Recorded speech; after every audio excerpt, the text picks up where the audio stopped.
bahwa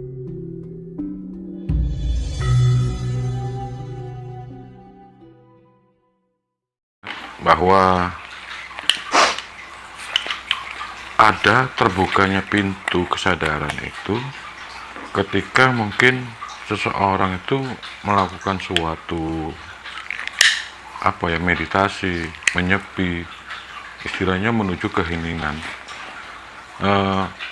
Menurut Mas Tinus kira-kira ya, mengapa banyak laku spiritual itu justru mengarah kepada diam atau mungkin meditasi dan sebagainya gitu?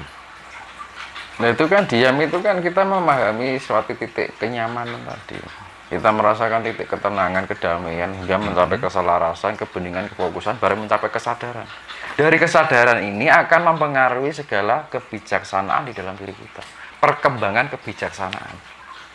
Jadi kesadaran itu untuk mencapai kebijaksanaan dalam perilaku kita. Ketika kita menjalani kebijaksanaan itu, hidup kita akan selaras dengan alam. Hidup itu kita tahu bagaimana hidup yang sebenarnya sejati ning lip. Jane urip iki meh apa to golek apa to ning ndi dununge. Kan ibaratnya gitu. Makanya dibilang wong orang mbah-mbah kita dulu ngomong dadi wong iki mbok sing Jawa. Artinya mengerti. Dunung. Mbok sing dunung. Mbok sing ngerti, mbok sing Jawa. Nah gitu. Nah itu kan dibangun dari sebuah kebijaksanaan. Kebijaksanaan itu menjadi kita mengerti. Nah kebijaksanaan dibangun dari kesadaran itu tadi. Makanya kan perlu keheningan semuanya. Jadi semakin kita banyak gaya, hidup kita kan penuh gaya ini. Dalam kehidupan sehari-hari kan penuh gerak, aktivitas yang tidak terkontrol. Nah dengan jalan keheningan itu untuk mengontrol. Biar tidak getaran kita tidak terlalu gaya hidup kita tidak terlalu berlebihan.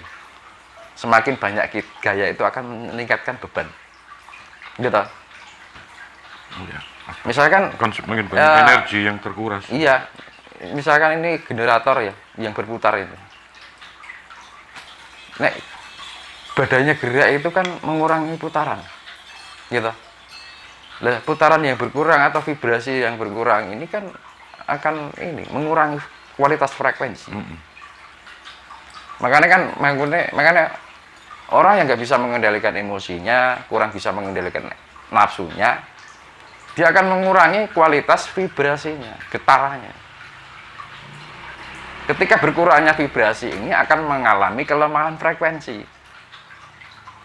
Nah kelemahan frekuensi ini kan akan berkurangnya kualitas hertznya itu kan, gelombangnya itu kan jangkauannya tidak panjang, tidak bagus, dan juga mempengaruhi kualitas cahaya. Makanya kan kualitas cahaya itu kan ya diri kita sebenarnya, hasilnya kan gitu. Oke, kita tahu kan sebagai orang zaman sekarang kan, zaman modern, kita kan banyak aktivitas ya. Mulai dari mungkin bangun pagi, berangkat kerja dan sebagainya. Tentunya itu kan memang kita dituntut untuk tetap menjaga kesadaran kita. Kira-kira menurut Mas Tinus ya, bagaimana cara sekiranya nanti itu dalam aktivitas sehari-hari kita masih tetap bisa mengamati ego kita, nafsu kita, bisa mengontrol ego dan nafsu kita agar dalam aktivitas itu tidak menghalangi pertumbuhan kesadaran itu sendiri. Jadi nggak liar. Iya. Bagaimana caranya untuk bisa mengamati dan ego atau nafsu itu dan mengontrolnya juga agar nanti itu nafsunya tidak sampai menghalangi pertumbuhan kita dalam menjaga kesadaran itu, tetap stay dalam kesadaran. Jadi gini, semakin kita melatih keheningan, terutama pertama kan keheningan, misalkan di malam hari kan 24 jam itu kan luangkanlah waktu untuk Tuhan, untuk alam semesta. Nah, waktu-waktu yang baik itu kan untuk bisa terkoneksi dengan Tuhan Sang Semesta ini kan di atas jam 12 malam. Misalkan kerja ya sore tidur dulu, malam bangun. Makanya nek wong Islam tahajud. Iya tak? itu banyak terkabulnya. Ya memang benar, karena frekuensi di malam hari itu hubungan antara manusia dengan Tuhan itu lancar, tidak banyak hambatan, karena banyak aktivitas yang sifatnya pasif, banyak orang tertidur. Nah, sering-sering mandi malam, jam 12 malam, habis mandi perenungan ya kita mengamati apa yang menjadi perilaku yang pernah kita lakukan, kan gitu kan, keseharian kita, evaluasi diri, introspeksi diri, terus kemudian kita mengamati alam ini, kayak bahasa Islami tafakur, gitu. Kita mengamati alam, kita merasakan apa yang rasakan alam. Alam itu butuh apa jane, kan gitu kan. Kita berbicara dengan diri kita sendiri.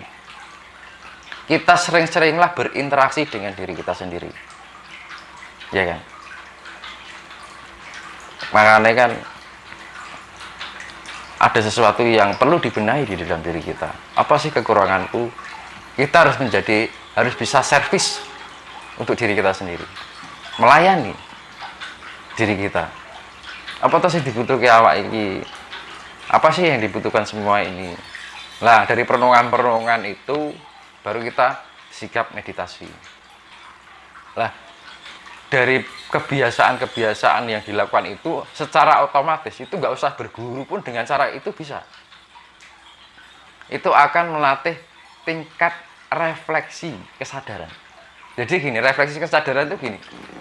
Ketika kita melakukan kesalahan yang tidak sengaja gini, dengan refleks kita, wih, aku kok baru ngomong ini ya? Wah, aku habis ngomong jelek sama orang ya? Oh, janganlah, lain kali aku jangan begini lagi. Nah, itu refleks, meningkatkan reflektivitas dari sebuah kesadaran. Nah, ketika itu dilatih terus, maka semakin dilatih menjadi terbangkit mencapai pada tingkat kesadaran yang tinggi. Dan kesadaran tinggi ini akhirnya membawa kita pada kebijaksanaan dan keadaban. Otomatis, jadi karena saya berbicara ini, saya pernah mengalami sendiri. Yaitu mengalami dari segala ketidaksempurnaan di dalam diri saya sendiri. Kekurangan saya di mana sih? Oh, aku misalkan manusia itu punya sifat pendiam. Gimana sih aku biar nggak pendiam? Jadi kita mencari kekurangan kita itu buat PR kita. Jangan kita masuk bodoh dengan, jangan bilang, emang aku orangnya begini kok. Nah, itu ego yang berbicara. Iya kan? Tetapi kita harus perlu yang namanya rendah hati. Karena ketika kita bisa melakukan kerendahan hati, kita sedang membuka diri kita untuk bisa menerima segala sesuatunya yang menjadi pengetahuan untuk kita dari alam semesta. Iya kan? Makanya kan wong merasa bener itu, ya itu nanti akan segitu-gitu aja kapasitasnya, nggak akan berkembang.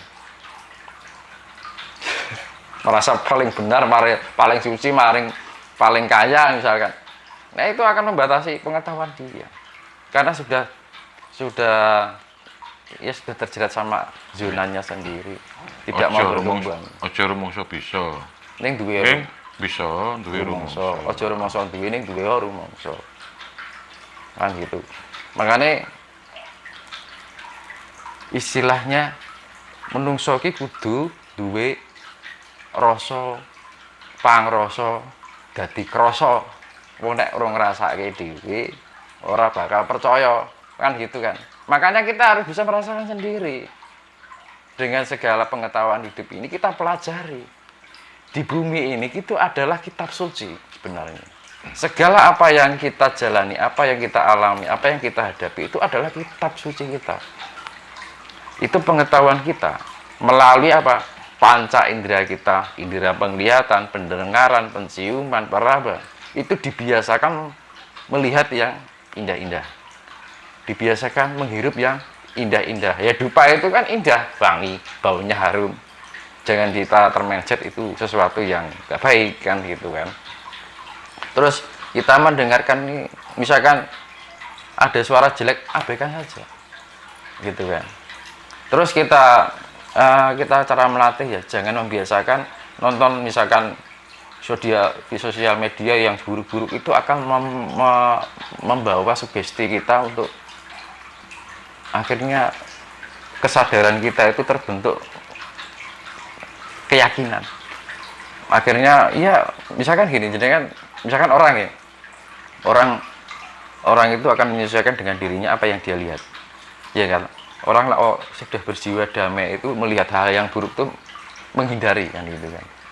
Jadi biasakan informasi yang masuk ke dalam indera ini hal yang indah-indah saja. Jadi yang buruk itu di skip aja, jangan karena itu masuk alam bawah sadar, Pak. Kita misalkan nonton berita ini, bahwa kan ada anak kecil ya, jangan sampai dibiasakan nonton berita yang buruk. Itu akan masuk informasi ke media telinga, media mata, atau penglihatan. Itu nanti terekam di si memori ini. Nah ini akan menjadi mindset nantinya. Lah, makanya kan biasakan indera kita ini untuk menerima hal yang indah-indah. Maka hidup kita akan menjadi indah. Berarti memang perlu dibatasi ya, ketika iya, memang mengkonsumsi berita-berita yang di TV. Sekarang kan banyak kriminal pembunuhan, pemerkosaan dan sebagainya, itu memang akan sangat berpengaruh. ya makanya kan kesehatan kita tergantung apa yang kita telan. Kejiwaan anak itu ya. Iya. Betul, Makanya betul. kan perlu bimbingan dari karena gini tadi, saya kembalikan. Ketika kita tidak bisa membimbing diri kita tidak bisa membimbing anak keturunan kita, itu akan menjadi beban hidup kita. Yang disebut karma.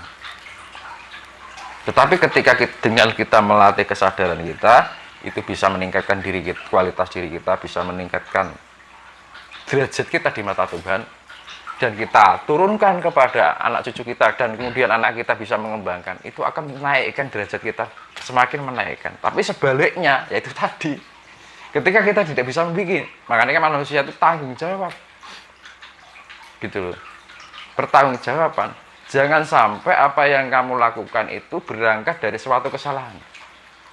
Ketika segala sesuatunya berangkat dari kesalahan, itu akan menjadi generasi kesalahan. Oke. Jenengan nggih. Misale makanya zaman dulu itu ya, jangan menjadi pandito, jangan menjadi resi yang durung ngerti-ngerti tenan sejatine urip. Karena apa? Ketika kita mengajarkan orang yang tidak tahu, akhirnya yang tidak tahu sebenarnya akhirnya diajarkan ke orang lain. Dan orang lain itu meyakini, ini menjadi beban loh ini. Dia bertanggung jawab atas apa yang disampaikan ke orang itu loh. Misalkan ini padepokan ini misalkan. Ini orang guru, ini mengajarkan yang keliru. Ini akan menjadi beban. Beban resiko ini. Nah itu tadi. Makanya leluhur kita ini datang ini dengan kehadiran jiwa lampau ini pertanggungjawaban. Anak putumu kae piye dandanono. Yen kowe uripmu pengen uripmu apik. Ibaratnya Gusti Allah kan ngomong gitu kan. Untuk merecovery kualitas ya. Iya. Betul. Itu pertanggungjawaban. Makanya kan rata-rata titisan dari mbah-mbahnya sendiri. Oke, Mas Tinus, gamblang sekali, menarik sekali. Apa yang sudah diterangkan sama Mas Tinus.